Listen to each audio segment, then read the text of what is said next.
শিক্ষার্থী বন্ধুদেরকে স্বাগত জানিয়ে শুরু করছি উচ্চ মাধ্যমিক বীজগণিতের আজকের লেকচার।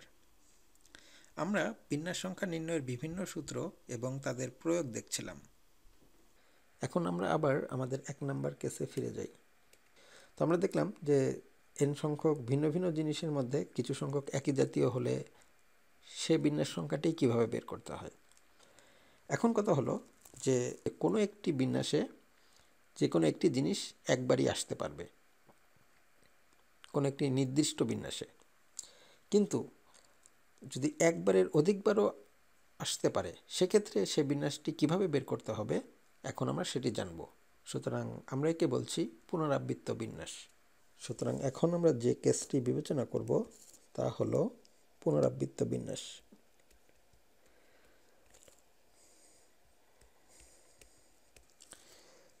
যেমন ধরা যাক n সংখ্যক বস্তুর r সংখ্যক একবারে নিয়ে বিন্যাস সংখ্যা বের করতে হবে, যেখানে যে কোনো বিন্যাসের প্রত্যেকটি বস্তু r সংখ্যক বার পুনরাবৃত্ত হতে পারে।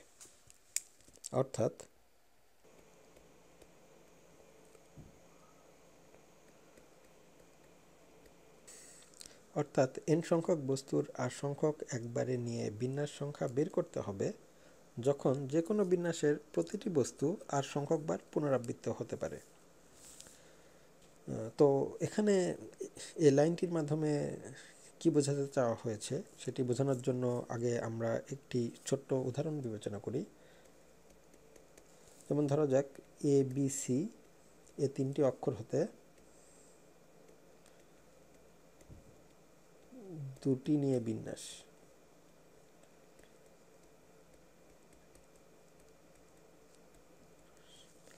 এখন এই ABC হতে 2টি নিয়ে বিন্যাস, এটি হতে পারে AB, এটি হতে পারে AB, BA, BC, CB, AC, CA। এখন এই বিন্যাসগুলোতে আমরা যে কোনো অক্ষর শুধুমাত্র একবারই নিয়েছি, কিন্তু কোথাও এর পুনরাবৃত্ত হয়নি। কিন্তু কোনো সংখ্যা পুনরাবৃত্ত যদি নেওয়া হয় সেক্ষেত্রে আগের বিন্যাসগুলোর সঙ্গে AA, BB, CC এই বিন্যাসগুলোও সম্ভব হবে। AA অর্থাৎ A 2 বার নেওয়া যাবে, BB, CC অর্থাৎ ABC এর যে কোনোটি সর্বোচ্চ 2 বার পর্যন্ত পুনরাবৃত্ত হতে পারবে। এই বিন্যাসগুলোও কাউন্ট হবে।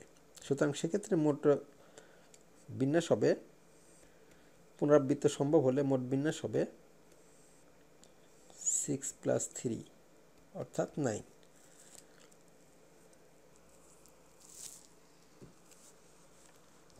তো যাই হোক, n সংখ্যক বস্তুর r সংখ্যক একবারে নিয়ে বিন্যাস সংখ্যা যখন যে কোনো বিন্যাসের প্রতিটি বস্তু r সংখ্যক বার পুনরাবৃত্ত হতে পারে।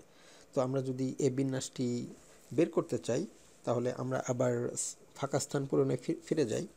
তো এক্ষেত্রে আমাদের r সংখ্যক ফাঁকা স্থান রয়েছে এবং ফাঁকা স্থানগুলো n সংখ্যক বস্তু দ্বারা পূরণ করতে হবে, যেখানে যে কোনো বস্তু r সংখ্যক বার পুনরাবৃত্ত হতে পারে। তাহলে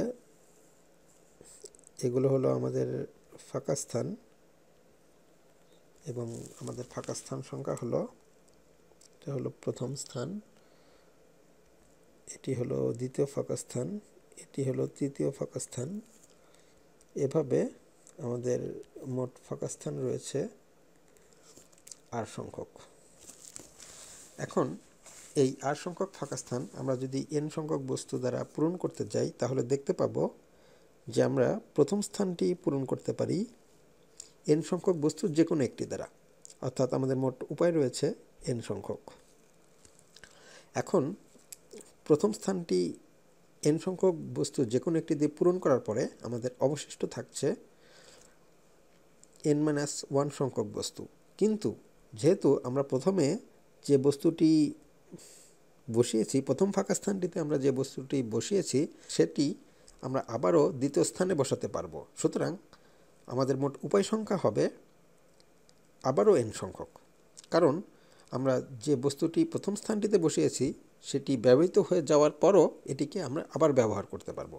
এ কারণে দ্বিতীয় স্থানটি পূরণ করারও উপায় সংখ্যা হবে n সংখ্যক। একইভাবে আমাদের তৃতীয় স্থানটিও পূরণ করার উপায় সংখ্যা হবে n সংখ্যক, কারণ যে দুটি বস্তু আমরা অলরেডি প্রথম এবং দ্বিতীয় স্থানে বসিয়ে ফেলেছি সে দুটিকে আমরা আবারও তৃতীয় স্থানে বসাতে পারবো। সুতরাং যদিও আমাদের দুটি বস্তু ব্যবহৃত হয়ে গেছে, কিন্তু আমরা যেহেতু পুনরাবৃত্ত করতে পারি, এ কারণে তৃতীয় স্থানটি পূরণের উপায় সংখ্যা হবে n সংখ্যক। এভাবে যেতে যেতে আমাদের আটতম ফাঁকা স্থানটিও পূরণ করা যাবে n সংখ্যক উপায়ে। এখন এই উপায়গুলো যেহেতু পরস্পরের সঙ্গে বিনিময়যোগ্য, সুতরাং গণনার গুণন বিধি অনুসারে এগুলো সবগুলো গুণন হয়ে যাবে। সুতরাং আমরা পাচ্ছি এক্ষেত্রে মোট বিন্যাস সংখ্যা n টাইমস n টাইমস এভাবে আমাদের r সংখ্যক উৎপাদক। তাহলে এটি হবে n two the power r। তো এক্ষেত্রে যেহেতু n সংখ্যক বস্তুর যে কোনোটি সর্বোচ্চ r সংখ্যক বার পুনরাবৃত্ত হতে পারে, সুতরাং এক্ষেত্রে আমরা একটা জিনিস লক্ষ্য করি যে n বা r এর যে কোনো একটি বড় হতে পারে। অর্থাৎ আমরা বলছি এক্ষেত্রে n বা r এর যে কোনোটি বড় হতে পারে।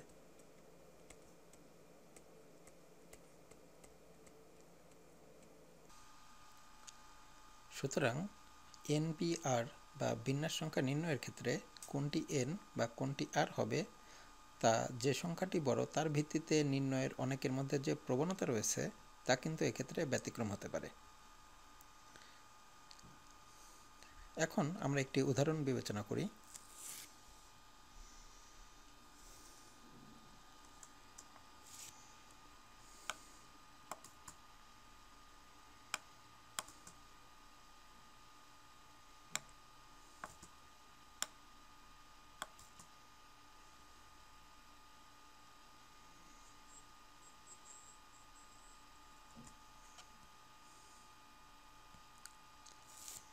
অর্থাৎ একটি তালার 4টি রিংয়ের প্রত্যেকটিতে 5টি করে অক্ষর আছে।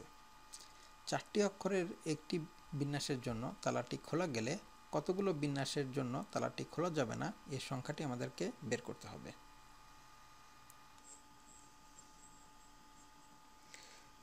এক্ষেত্রে আমাদের ফাঁকা স্থান রয়েছে 4টি।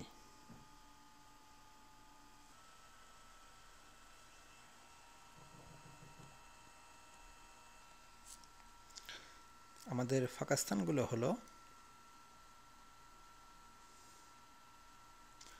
1 2 3 4, এই 4টি ফাঁকা স্থান।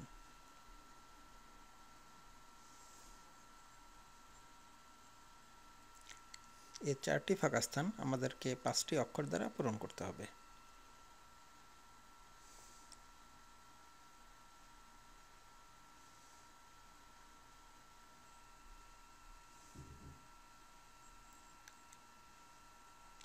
এবং যে কোনো অক্ষর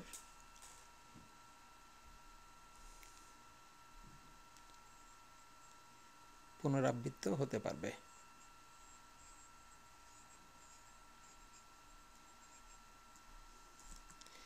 এক্ষেত্রে আমাদের বলা নাই যে কোনো অক্ষর পুনরাবৃত্ত হতে পারবে, কিন্তু আমাদের বাস্তব অভিজ্ঞতা থেকে আমরা জানি কোনো তালার রিংয়ের অক্ষরগুলো পুনরাবৃত্ত হতে পারে।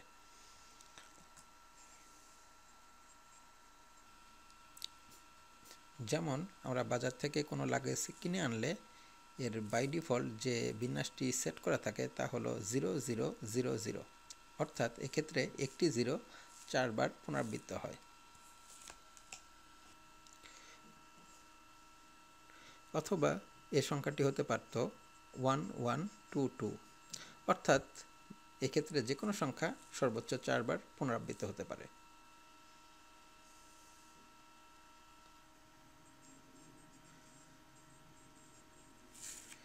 তো এক্ষেত্রে আমাদের 4টি ফাঁকা স্থানের প্রথম স্থানটি পূরণ করতে পারবো 5টি অক্ষরের যে কোনো একটি দ্বারা, অর্থাৎ মোট 5 ভাবে। সুতরাং প্রথম স্থানটি পূরণ করা যায় 5 ভাবে। এখন 5টি অক্ষরের একটি দ্বারা প্রথম স্থানটি পূরণের পর দ্বিতীয় স্থানটি আমরা সেই একই অক্ষর দ্বারা আবার পূরণ করতে পারি অথবা 5টি অক্ষরের যে কোনো একটি দ্বারা পূরণ করতে পারি। সুতরাং দ্বিতীয় স্থানটিও পূরণ করা যাবে 5 ভাবে।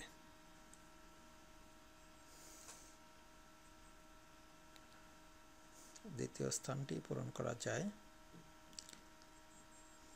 5 ভাবে, অর্থাৎ আমরা 5টি অক্ষরের যে কোনো একটি বসাতে পারবো। এমনকি আমরা যে অক্ষরটি প্রথম স্থানে বসিয়েছি সেই অক্ষরটি বসাতে পারবো। একইভাবে তৃতীয় স্থানটি পূরণ করা যায় 5 ভাবে। একইভাবে চতুর্থ স্থানটি পূরণ করা যায় 5 ভাবে।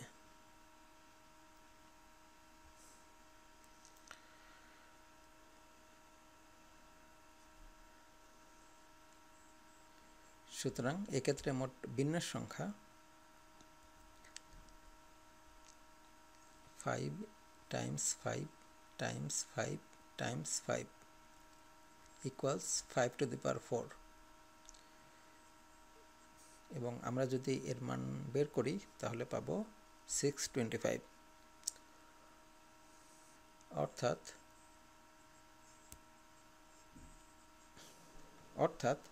4 রিং বিশিষ্ট তালাটিতে 5 অক্ষর দ্বারা সর্বোচ্চ 625টি বিন্যাস তৈরি করা যাবে।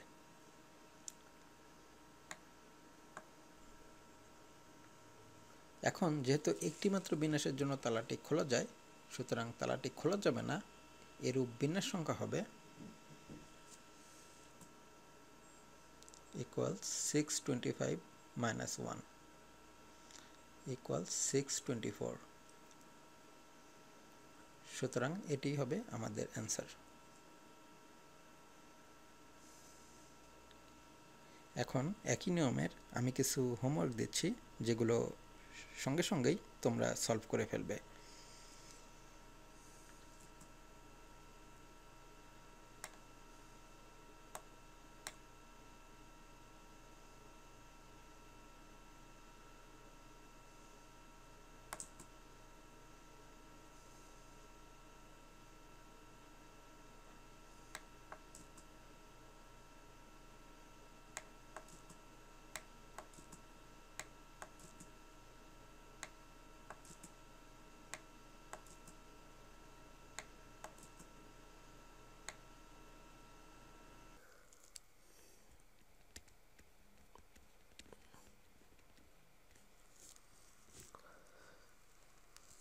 অনেক ক্ষেত্রে আমাদেরকে বলা থাকবে যে কতগুলো বর্ণ বা বস্তু কখনোই স্থান পরিবর্তন করবে না, অর্থাৎ বর্ণ বা বস্তুগুলোর স্থান পরিবর্তন না করে বাকি বর্ণ বা বস্তুগুলোর বিন্যাসের মাধ্যমে মোট বিন্যাস সংখ্যা নির্ণয় করতে হবে। এখন আমরা যে কেসটি বিবেচনা করব তা হলো যখন কতগুলি বর্ণ বা বস্তু স্থান পরিবর্তন করবে না, অর্থাৎ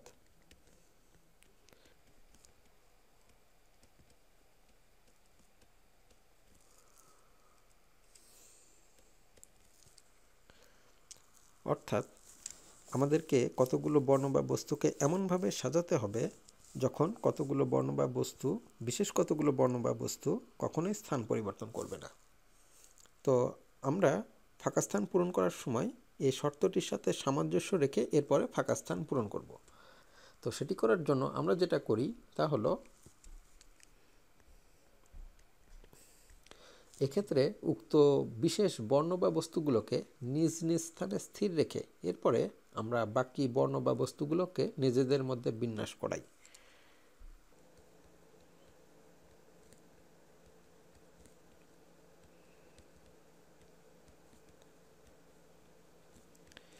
অর্থাৎ এক্ষেত্রে উক্ত বিশেষ বর্ণ বা বস্তুগুলোকে নিজ নিজ স্থানে স্থির রেখে বাকি বর্ণ বা বস্তুগুলোকে নিজেদের মধ্যে বিন্যাস করতে হবে।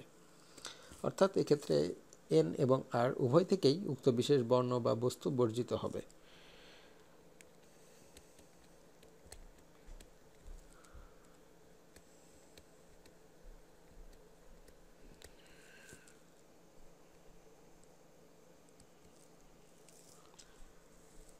যেমন আমরা একটি উদাহরণ বিবেচনা করি।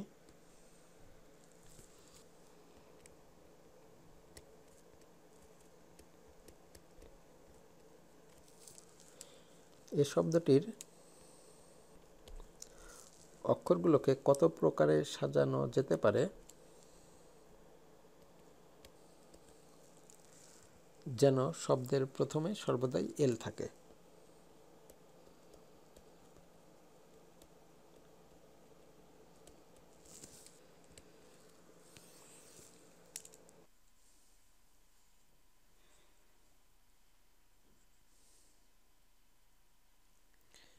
তো এক্ষেত্রেও আমরা আগে শব্দটিকে বড় হাতের অক্ষরে লিখে নেই।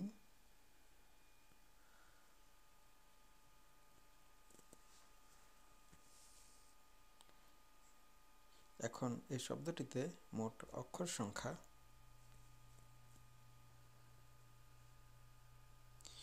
1 2 3 4 5 6 7 8, সুতরাং 8টি। এবং আমরা দেখতে পাচ্ছি এর সবগুলো অক্ষরই ভিন্ন ভিন্ন।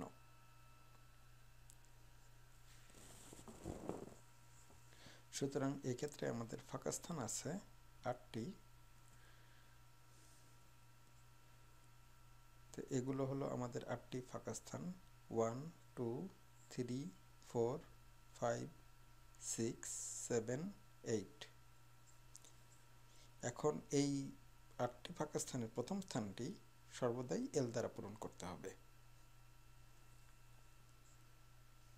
অর্থাৎ আমরা যদি 8টি ফাঁকা স্থানের প্রথম স্থানটি এল দ্বারা পূরণ করে এরপরে বাকি 7টি স্থান বাকি 7টি অক্ষর দ্বারা পূরণ করি, তাহলেই তা আরোপিত শর্তের সাথে সামঞ্জস্যপূর্ণ হবে।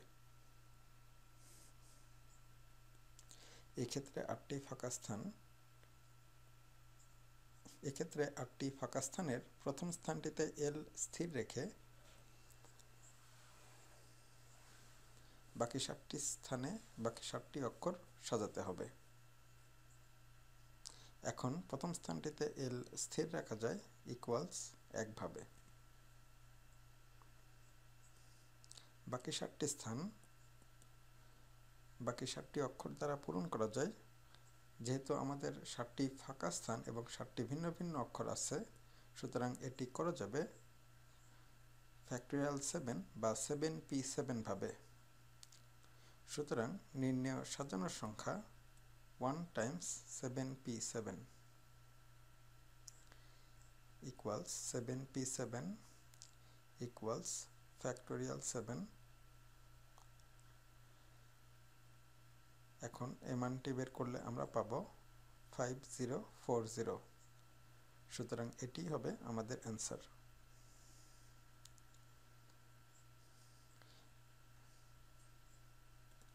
এখন একই নিয়মের আমি তোমাদের কিছু হোমওয়ার্ক দিচ্ছি, এগুলো নিজেরাই সঙ্গে সঙ্গে সলভ করে ফেলবে।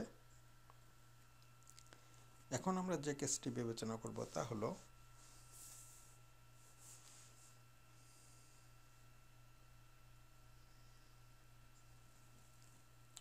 যখন কতগুলো বর্ণ বা বস্তু সর্বদাই একত্রে থাকবে।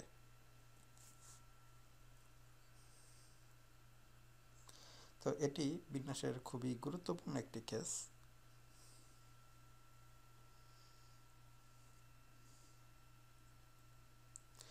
তো এ সকল ক্ষেত্রে আমরা যেভাবে সমাধান করব তা হলো, এই ক্ষেত্রে উক্ত বিশেষ বর্ণ বা বস্তুগুলোকে একটি মাত্র বর্ণ বা বস্তু মনে করে অতঃপর সাজাতে হবে।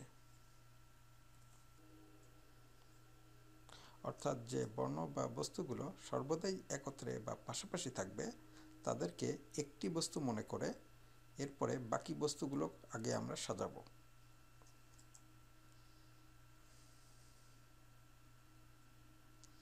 যেমন ধরা যাক n সংখ্যক বিভিন্ন বর্ণের মধ্যে r সংখ্যক স্বরবর্ণ রয়েছে।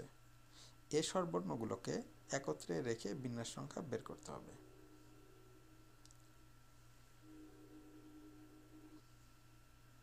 সুতরাং এক্ষেত্রে r সংখ্যক স্বরবর্ণকে একটি বর্ণ মনে করলে মোট বর্ণ সংখ্যা দাঁড়ায়, যেহেতু r সংখ্যক স্বরবর্ণকে একটি বর্ণ মনে করা হবে সুতরাং n থেকে r বাদ যাবে, আবার এই বর্ণগুলোকে একটি বর্ণ মনে করায় এর সঙ্গে 1 যোগ হয়ে যাবে। সুতরাং সবগুলো একত্রে নিয়ে বিন্যাস সংখ্যা হবে ফ্যাক্টোরিয়াল n-r+1।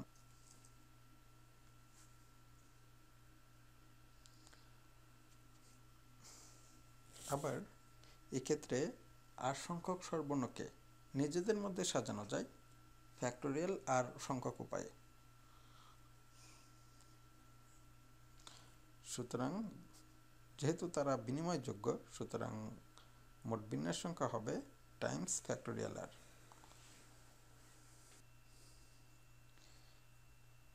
এক্ষেত্রে n-r+1 ফ্যাক্টোরিয়াল হলো r সংখ্যক স্বরবর্ণকে একটি মনে করে বিন্যাস,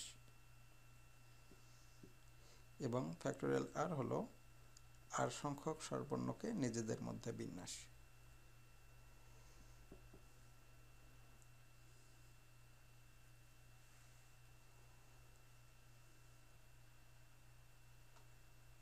এক্ষেত্রে r সংখ্যক স্বরবর্ণকে নিজেদের মধ্যে বিন্যাস করতে ভোলা যাবে না, যেটি শিক্ষার্থীরা অনেক ক্ষেত্রেই এ ভুলটি করে থাকে। এখন কথা হলো, আমাদের যদি এর ঠিক বিপরীত বিন্যাস সংখ্যা বের করতে বলা হতো, অর্থাৎ আমাদের যদি বলা হতো যখন কিছু সংখ্যক বর্ণ বা বস্তু পাশাপাশি বা একত্রে থাকবে না,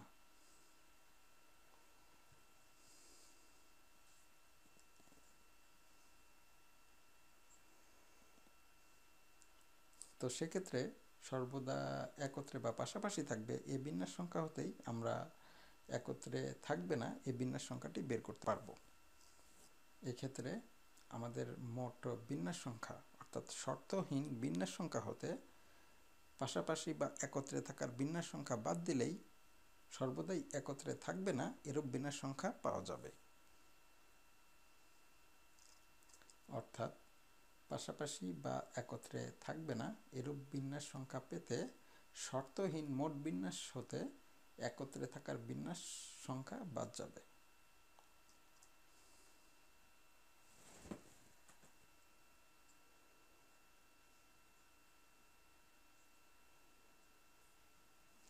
এখন চিন্তা করে দেখো যে বিশেষ বর্ণ বা বস্তুগুলোকে একটি বর্ণ বা বস্তু মনে করায় তা কিভাবে উক্ত বিশেষ বর্ণ বা বস্তুগুলোকে সর্বদাই একত্রে রেখে ফাঁকা স্থান পূরণের সমতুল্য হয়। তো এটি বোঝার জন্য আমরা একটি উদাহরণ বিবেচনা করি। ধরা যাক ABCD এর 4টি অক্ষরকে আমাদেরকে সাজাতে হবে যখন B এবং C সর্বদাই একত্রে থাকবে।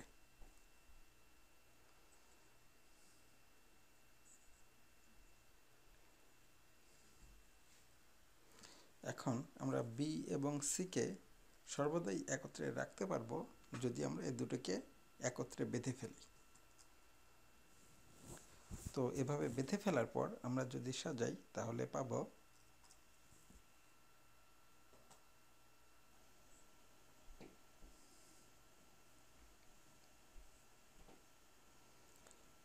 এখন একে সাজানো যাবে ABCD, অথবা এটি হতে পারে DBCA,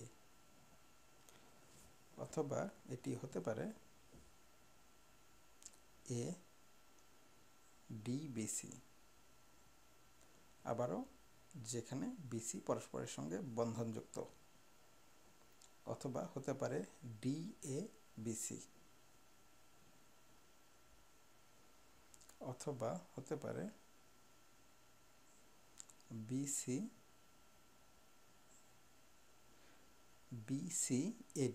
অথবা হতে পারে BCDA।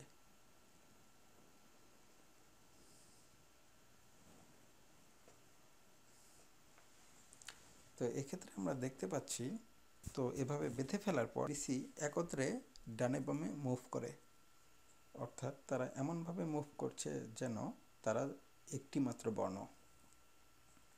অর্থাৎ এক্ষেত্রে 4টি ফাঁকা স্থান পূরণ করা হচ্ছে যেখানে B এবং C একটি বর্ণ হিসাবে বিবেচিত হচ্ছে।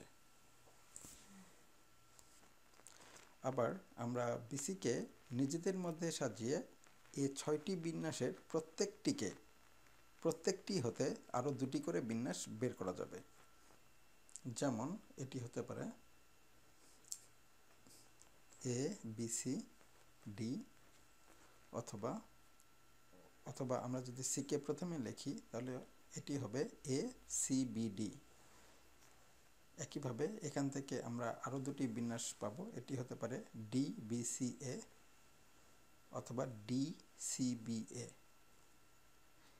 একইভাবে এখান থেকে আরও 2টি বিন্যাস পাওয়া যাবে, এটি হতে পারে এ ডি বি সি অথবা আমরা সিকে আগে লিখতে পারি এ ডি সি বি।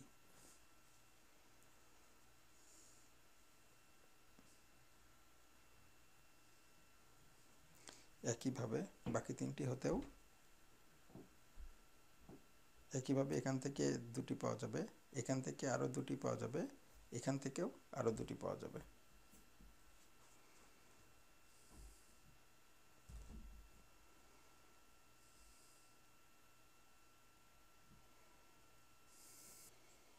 সুতরাং আমরা মোট বিন্যাস পাচ্ছি। সুতরাং বিসিকে একত্রে রেখে মোট বিন্যাস ইকুয়ালস, প্রথমে আমরা পেয়েছি 6টি এবং বিসিকে নিজেদের মধ্যে সাজানোয় 6টি এর প্রত্যেকটি হতে আরও 2টি করে, অর্থাৎ 6 টাইমস 2। আবার এক্ষেত্রে 6টি অর্থই হলো ফ্যাক্টোরিয়াল 3 এবং টাইমস 2 অর্থই হলো ফ্যাক্টোরিয়াল 2। এক্ষেত্রে আমাদের ফ্যাক্টোরিয়াল 3 হলো বিসিকে একটি মনে করে বিন্যাস এবং ফ্যাক্টোরিয়াল 2 হলো বিসিকে নিজেদের মাঝে বিন্যাস।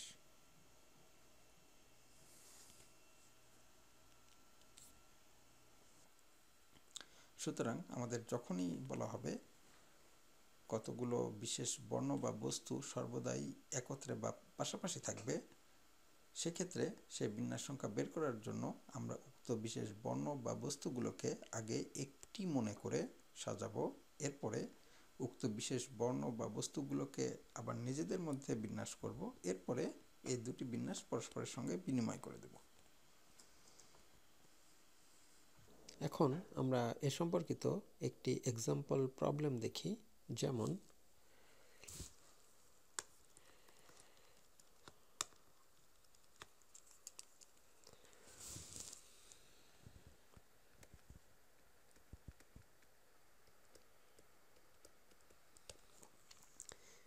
অর্থাৎ স্বরবর্ণগুলোকে কোনো সময়ই পৃথক না রেখে এবং একত্রে না রেখে, অর্থাৎ স্বরবর্ণগুলোকে একবার পৃথক না রেখে আবার একত্রে না রেখে ডটার শব্দটির অক্ষরগুলো কত প্রকারে সাজানো যায় সেটি আমাদেরকে বের করতে হবে। অর্থাৎ ডটার শব্দটির অক্ষরগুলোকে আমাদেরকে সাজাতে হবে, যেখানে প্রথমে আমরা স্বরবর্ণগুলোকে সবসময়ই পৃথক না রেখে সাজাবো, এরপরে আমরা স্বরবর্ণগুলোকে একত্রে না রেখে সাজাবো। তো শব্দটিকে আমরা বড় হাতের অক্ষরে লিখে নিই।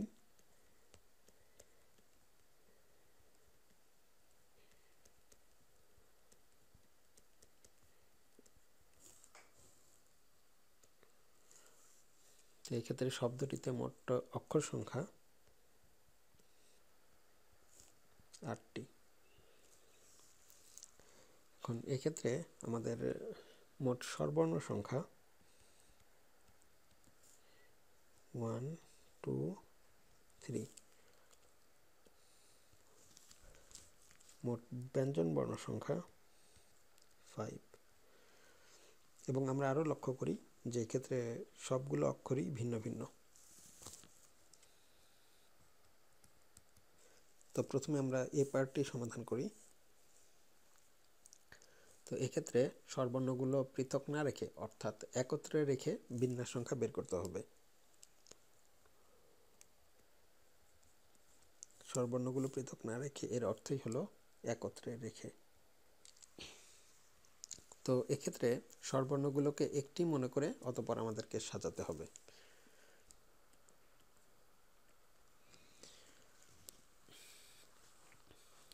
এখন 3টি স্বরবর্ণকে একটি মনে করলে মোট অক্ষর সংখ্যা দাঁড়ায়, সুতরাং এই 6টি ভিন্ন ভিন্ন অক্ষরকে সাজানো যায় ফ্যাক্টোরিয়াল 6 উপায়ে।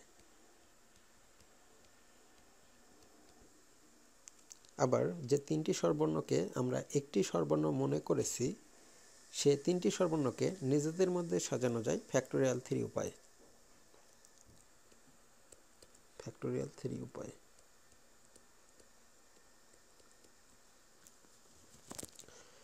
এখন 6টি ভিন্ন ভিন্ন অক্ষরকে সাজানোর উপায় সংখ্যা এবং 3টি স্বরবর্ণকে একটি মনে করা হয়েছিল তাদেরকে আবার নিজেদের মধ্যে সাজানোর উপায় সংখ্যা ফ্যাক্টোরিয়াল 3 এবং এ দুটি উপায় পরস্পরের সঙ্গে বিনিময়যোগ্য।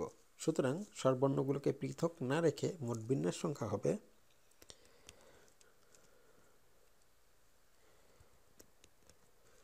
Factorial 6 Times factorial 3। আমরা যদি গুণন করি তাহলে পাবো 4320। সুতরাং এটি হবে আমাদের অ্যান্সার। এখন আমরা স্বরবর্ণগুলোকে একত্রে না রেখে বিন্যাস সংখ্যা বের করব।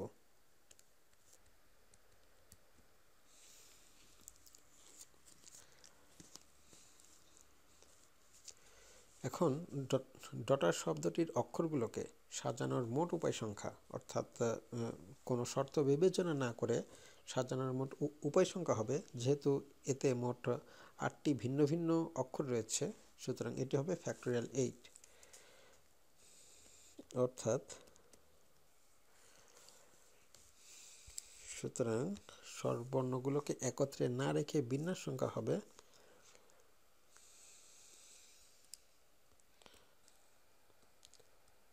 আমাদের মোট বিন্যাস সংখ্যা অর্থাৎ ডটার শব্দটির অক্ষরগুলোকে কোনো শর্ত ছাড়া মোট সাজানোর বিন্যাস সংখ্যা মাইনাস স্বরবর্ণগুলোকে একত্রে রেখে বিন্যাস সংখ্যা।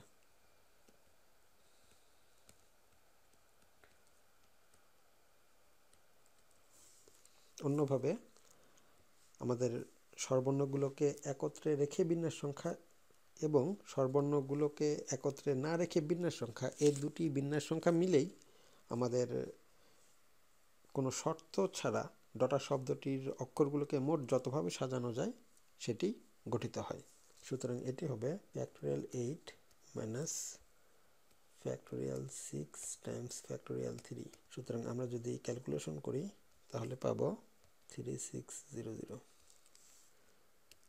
সুতরাং এটি হবে আমাদের অ্যান্সার। আবারও আমি এই হুবহু একই নিয়মের কিছু হোমওয়ার্ক দিচ্ছি যেগুলো তোমরা নিজেরাই সলভ করে ফেলতে পারবে।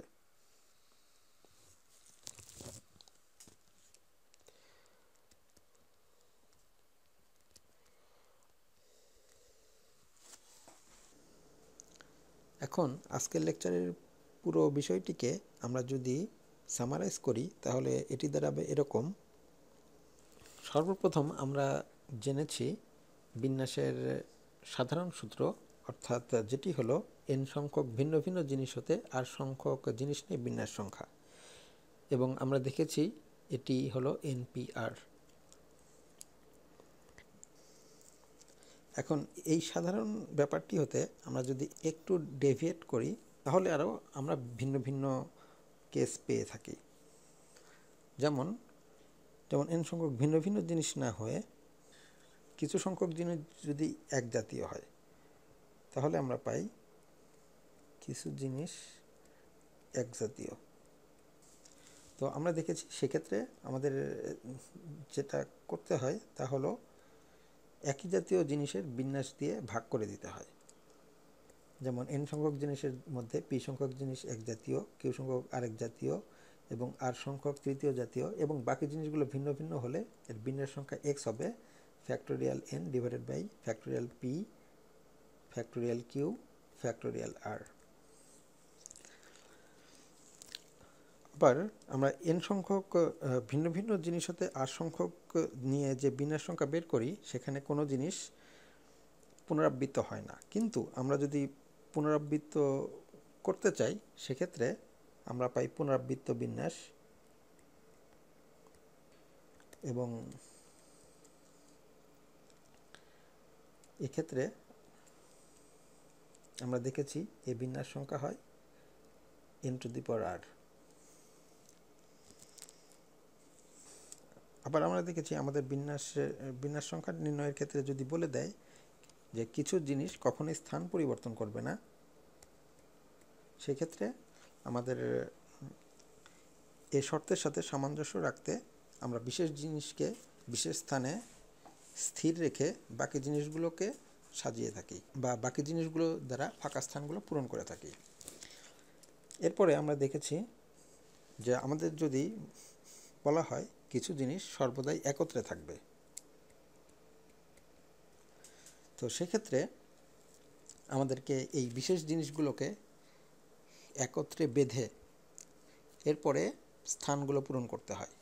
যে ব্যাপারটি জিনিসগুলোকে একটি মনে করে এরপরে জিনিসগুলোকে সাজানোর সমতুল্য, এবং এক্ষেত্রে জিনিসগুলোকে একটি মনে করে সাজাতে হবে, এরপরে বিশেষ জিনিসগুলোকে নিজেদের মধ্যে সাজাতে হবে এবং পরস্পরের সঙ্গে সর্বশেষ বিনিময় করতে হবে। অর্থাৎ এক্ষেত্রে মূল কথা হলো n সংখ্যক ভিন্ন ভিন্ন জিনিস হতে r সংখ্যক নিয়ে যে বিন্যাস সংখ্যা, এর উপরে আমরা যদি ভিন্ন ভিন্ন শর্ত আরোপ করতে থাকি তাহলে আমরা ভিন্ন ভিন্ন কেস পেয়ে থাকি, এবং এই কেসগুলোর ক্ষেত্রে ফাঁকা স্থান পূরণ করেই বিন্যাস সংখ্যা বের করতে পারবো। তবে আমাদেরকে ফাঁকা স্থান পূরণের ক্ষেত্রে খেয়াল রাখতে হবে যেন তা আমাদের এই ভিন্ন ভিন্ন শর্তের সাথে সামঞ্জস্যপূর্ণ হয়।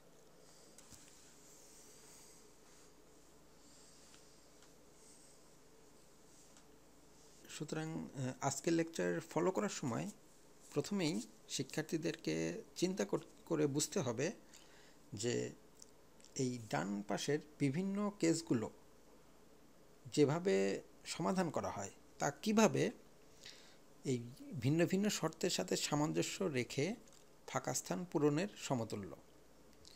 এরপরে আমি যে উদাহরণগুলো দেখিয়েছি সেগুলো বুঝতে হবে, এবং একই সাথে আমি একই নিয়মের যে হোমওয়ার্কগুলো দিয়েছি সেগুলো সঙ্গে সঙ্গেই নিজেরাই সলভ করে ফেলতে হবে।